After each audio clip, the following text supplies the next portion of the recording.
بسم اللہ الرحمن الرحیم۔ آج ہم بات کریں گے روزہ اور سخاوت یا انسانی ہمدردی و غم خواری کے حوالے سے۔ یعنی یہ ماہ رمضان، یہ ماہ سیام انسانی ہمدردی کا مہینہ ہے۔ رسول اللہ صلی اللہ علیہ وسلم نے اسے شہر مواسات قرار دیا، یعنی ہمدردی کا مہینہ۔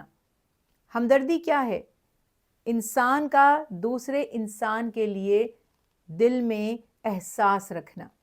اس کے دکھ سے اس کو نکالنے کی کوشش کرنا، اس کی ضرورت کو پوری کرنے کی کوشش کرنا، اس کی مشکلوں کو دور کرنے کی کوشش کرنا، اس کے لیے آسانی پیدا کرنے کی کوشش کرنا۔ یہی رسول اللہ صلی اللہ علیہ وسلم کی تعلیمات ہے، اور آپ نے فرمایا تم میں سے بہت سے لوگ ایسے ہیں جو خیر کی چابی اور شر کا تالا ہیں۔ اب میں اور آپ یہ ذرا غور کریں کہ وہ ہم ہیں کہ نہیں، کہ کیا ہم سے لوگوں کو خیر حاصل ہوتی ہے یا ہماری وجہ سے لوگوں کو تکلیف پہنچتی ہے؟ ایک بات یہ۔ دوسری بات یہ کہ سخاوت، چیریٹی جو اتنا بڑا وصف ہے، اتنی ہائیلی ریکمینڈڈ یہ آیات قرآن پاک میں بار بار عطا کی جا رہی ہیں، اور اول سپارے سے لے کر آخر سپارے تک جو چیزیں ہمیں پتہ چلتی ہیں، جیسے سورہ ماعون میں بھی اللہ تعالیٰ ارشاد فرما رہے ہیں کہ وہ نمازی ریاکار ہیں جو نمازیں تو پڑھتے ہیں مگر لوگوں کی ضرورت پوری کرنے کی فکر نہیں کرتے، لوگوں کی مدد نہیں کرتے، لوگوں کو معمولی برتنے کی چیزیں بھی نہیں دیتے۔ اور یہی وجہ تھی کہ آپ صلی اللہ علیہ وسلم کی جو سخاوت تھی، ازواج مطہرات اصحابہ کرام رضوان اللہ علیہم اجمعین فرماتے ہیں کہ یوں تو ہم نے رسول کریم صلی اللہ علیہ وسلم سے زیادہ سخی کسی کو بھی نہیں دیکھا، یعنی اتنا جنرس کوئی ہو ہی نہیں سکتا کہ اپنے پاس جو کچھ ہے وہ تو سب دے دیں، اور اگر اپنے پاس نہ ہو تو بھی فرمائیں کہ میرے نام پر کسی سے لے لو، میں اس کا ادھار واپس کر دوں گا۔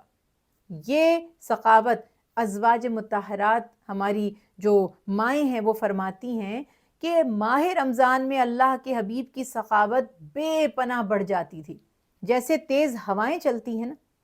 اس سے زیادہ آپ صلی اللہ علیہ وسلم کی سخاوت ہوتی تھی کہ جبرائیل ہر گھر میں جاتے ہیں، دیکھتے ہیں کہ کون کیا نیکی کر رہا ہے اور کتنی سخاوت کر رہا ہے، مگر نبی کریم صلی اللہ علیہ وسلم کی سخاوت کا کوئی مقابلہ نہیں۔ تو آپ صلی اللہ علیہ وسلم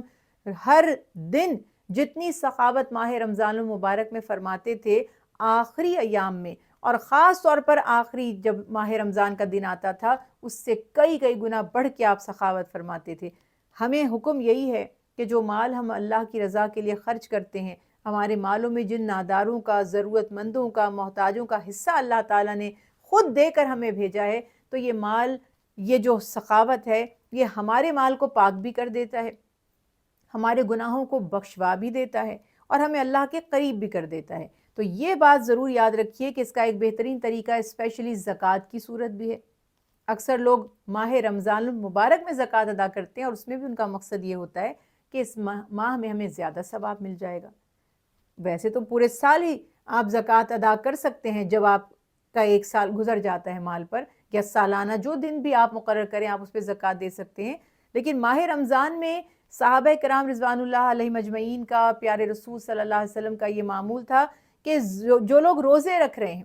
جو ضرورت مند ہیں، محتاج ہیں، ان کے روزے میں ہم آسانی پیدا کر دیں، انہیں عید آنے والی ہے، عید کی خوشیاں نصیب ہو جائیں۔ ایک بچہ اسی طرح سے، یتیم بچہ، جب آپ عید کی نماز ادا فرما کر آئے، عیدگاہ کے باہر بیٹھا ہوا تھا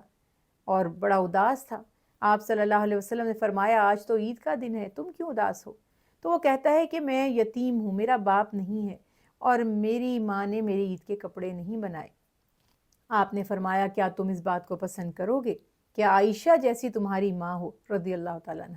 اور محمد جیسے تمہارے والد ہوں صلی اللہ علیہ وسلم؟ اور وہ بچہ خوش ہو گیا، مسکرا گیا، اور آپ صلی اللہ علیہ وسلم نے اس کو گود میں لیا اور پھر اپنے گھر لے کر آئے، اور آپ نے اس کے لیے عید کے کپڑوں کا انتظام کیا۔ تو یہ بھی یاد رکھیے کہ ماہ رمضان المبارک میں جتنی اللہ تعالیٰ توفیق دیں، لوگوں کے لیے آسانیاں پیدا کریں، اور اگر اللہ نے مال عطا کیا ہے تو جس حد تک دوسروں کی مدد کر سکتے ہیں مدد کیجئے، کیونکہ یہ مہینہ نیکیوں کا، انسانی درد کو محسوس کرنے اور غمخواری کا مہینہ ہے، اور بھوک اور روزہ ہمیں یہ سکھاتا ہے کہ جو محروم ہے، ہمیں تو پتہ ہے ہم روزہ کھولیں گے ہمارے پاس ہزاروں نعمتیں ہوں گی، مگر ایسے بھی لوگ ہیں کہ جن کے پاس کوئی افطار کرنے کی بھی چیزیں نہیں ہوتی، یا کئی دن کے فاقوں کی بھی نوبت آ جاتی ہے۔ اللہ تعالیٰ کل انسانیت پر رحم فرمائیں، تمام تنگ دستوں کی تنگ دستی دور فرمائے اور اللہ ہماری سخاوت کو بھی قبول فرمائے، آمین۔